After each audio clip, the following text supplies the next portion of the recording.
I found out my husband was cheating in the most bizarre way possible. I was booking a hotel for our anniversary trip, scrolling through reviews, and there she was, smiling, in front of his car, his license plate visible in the background, writing about the amazing romantic weekend she just had. My name is Jessica. I'm 36 years old, and for over a year, I lived with a man who looked me in the eyes, every single day, and said, "I love you," while taking someone else to hotels, while deleting messages, while building an entire second life I knew nothing about, until a random photo review on Booking.com destroyed everything. Let me start from the beginning. I met Ryan when I was 30. Confident, charming, the kind of guy who made you feel like the only person in the room. We got married a year later. Small ceremony. His family. My family. Promises. The first year was good. He was attentive. Romantic. Always texting during the day. Always calling when he got off work. "Just wanted to hear your voice," he'd say. I felt loved. Seen. Safe.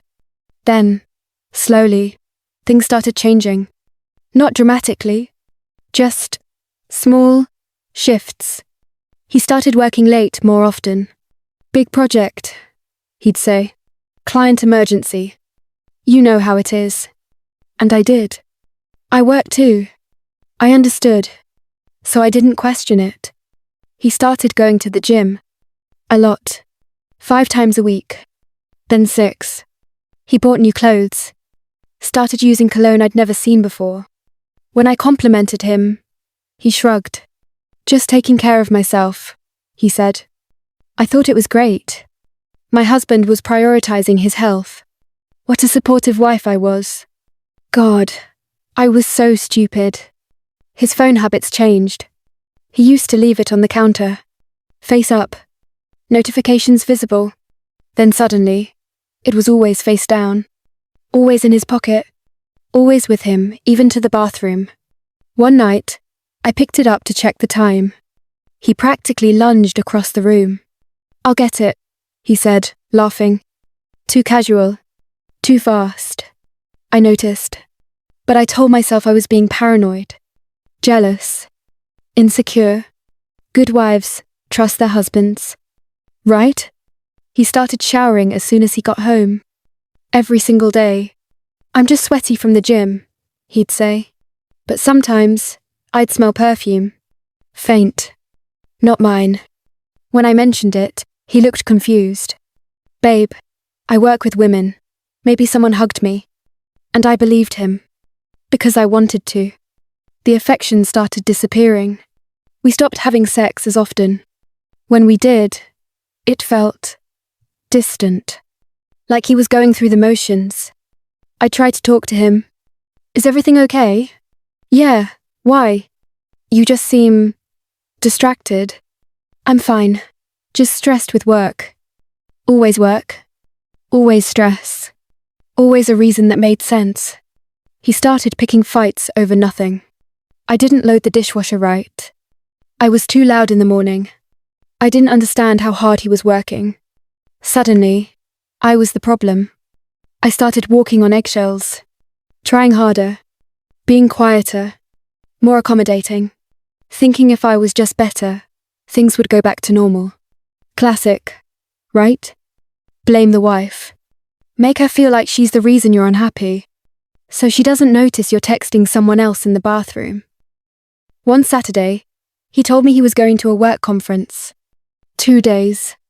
Out of town. "I'll miss you," he said, kissing my forehead. And then he left. I believed him. Every word. A few weeks later, our anniversary was coming up. 5 years. I wanted to do something special. I started looking at hotels. Romantic getaways. Somewhere we could reconnect. I found a beautiful boutique hotel 2 hours away. Great reviews. Gorgeous rooms. I started scrolling through the photos. Guest photos. People celebrating anniversaries. Honeymoons. Proposals. And then I saw it. A photo uploaded 3 weeks earlier. A woman. Blonde. mid-30s, smiling, standing in front of a car in the hotel parking lot. His car. I know that car. I know that license plate. I stared at the screen. My hands started shaking. The caption said, "Perfect romantic weekend getaway. Highly recommend for couples." Posted the exact weekend he told me he was at a work conference. I felt like I was falling. Like the floor just disappeared. I took a screenshot. Zoomed in. It was definitely his car. Same model. Same color. Same stupid bumper sticker he refused to remove. I sat there for 20 minutes. Just staring. Not crying. Not moving. Just frozen. Then I started scrolling through her profile. Public Instagram. Full of travel photos. Restaurants. Beaches. And him. Not tagged. But there. In the background of some photos. A hand. A reflection. Blurred out. But recognizable. She'd been careful. But not careful enough. I went through everything. Our credit card statements. Hotels I didn't recognize. Restaurants I'd never been to. Charges on weekends he said he was working. It was all there. Hidden in plain sight. I just never looked. Because I trusted him. That night, when he came home, he kissed me. "Hi babe, how was your day?" I looked at him. Really looked at him. And I saw it. The performance. The script. The man who'd been lying to my face for months. Maybe longer. I didn't confront him. Not yet. I needed to be sure. So I watched. I started paying attention. Really paying attention. He'd come home and immediately shower. He'd check his phone obsessively. He'd smile at texts and then quickly lock the screen. He'd tell me he loved me, and then turn away in bed. One evening, I asked casually, "How was the conference a few weeks ago?" He didn't even hesitate. "Boring. Long presentations. You know how it is." He looked me right in the eyes. And lied. Effortlessly. That's when I knew. This wasn't a mistake. This wasn't a one-time thing. This was deliberate. Calculated. He was living two lives. And I was the fool in one of them. I hired a lawyer before I confronted him. I needed to protect myself. Financially. Emotionally. I downloaded all the evidence. Screenshots. Bank statements. Hotel receipts. Her Instagram. Everything. Then, one quiet Tuesday evening, I sat him down. "We need to talk." He looked nervous. "Good. I know about her," I said. His face went white. "What are you talking about?" "The blonde. The hotel. The conference that wasn't a conference." Silence. Long, awful silence. Then, predictably, he tried to minimize it. "It was nothing. It didn't mean anything." I laughed. Actually laughed. "You took her to a romantic hotel. Multiple times. You lied to me for months. And it didn't mean anything?" He started crying. Actual tears. "I'm so sorry. I don't know what I was thinking. I love you. Please." I felt nothing.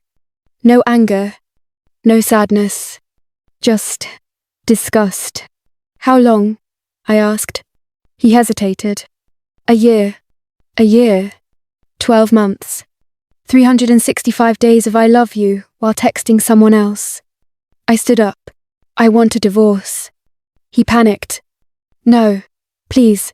We can fix this. I'll do anything. Anything except be faithful." Apparently. He tried everything. Begging. Promises. Therapy. It was a mistake. I'll never do it again. But here's what I learned. When someone shows you who they are, believe them. He showed me he could look me in the eyes and lie. He showed me he could compartmentalize his life and feel no guilt. He showed me I was someone he could betray and then come home to like nothing happened. That's not a mistake. That's a choice. The divorce took 6 months. He fought it. Tried to make me the villain. Told his family I was giving up on the marriage. But I had evidence. Photos. Receipts. Messages I found later on an old iPad he forgot to wipe. His family went quiet after that. Now, a year later, I'm alone. And I'm okay. Better than okay. Because I'm not living with someone who treats me like a placeholder. Someone who lies so easily it becomes second nature. Here's what I want you to know. If your gut is telling you something is wrong, listen.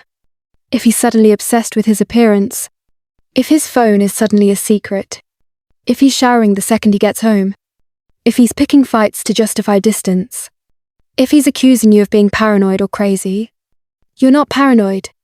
You're noticing. And the saddest part? I replay everything now. All the signs. And I realize they were there all along. I just didn't want to see them. Because seeing them meant admitting my marriage was a lie. And that's a painful truth to swallow. But you know what's more painful? Staying. Letting him gaslight you. Letting him make you feel like you're the problem. When the real problem is that he's a coward who couldn't be honest. I didn't find out because I was smart. I found out because of a random hotel review. A miracle. Or maybe the universe finally said, enough. If you're listening to this, and recognizing the signs, the late nights, the new cologne, the guarded phone, the sudden criticism, the emotional distance, please don't do what I did. Don't make excuses for him. Don't gaslight yourself. Don't stay because you're afraid of being alone. Being alone is not the worst thing that can happen to you. Being lied to every day by someone who promised to love you, that's worse. Trust yourself. You already know.